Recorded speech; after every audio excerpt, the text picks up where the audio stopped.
ready to level up your podcast and switch platforms. First things first, let's dive into Podbean and prepare your existing podcast for the move. Log into your Podbean account and then find your way, typically through your dashboard, to your podcast settings. Look for an option, usually clearly labeled, to find your podcast's unique RSS feed link. This link acts like your podcast's address and is crucial for the migration. Once you found a copy that feed link, you'll be needing it soon.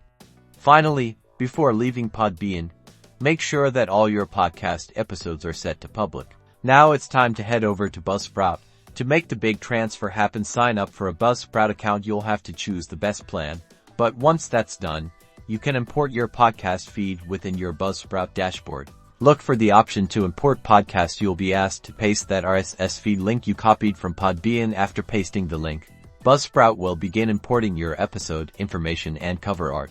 Once your RSS feed is imported into Buzzsprout, the next step is to submit your newly transferred feed to podcast directories like Apple Podcasts, Spotify, and Google Podcasts. This means you'll go to each directory's podcast submission portal and paste your new Buzzsprout RSS feed link. This helps ensure your subscribers on those platforms find your show in its new home, so your listeners can still follow your podcast often.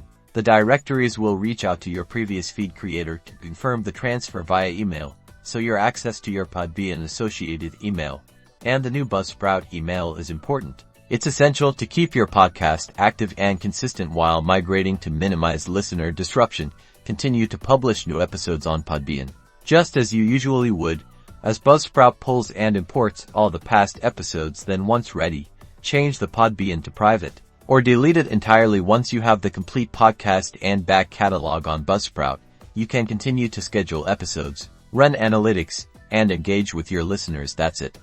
You've successfully migrated your podcast from Podbean to Buzzsprout.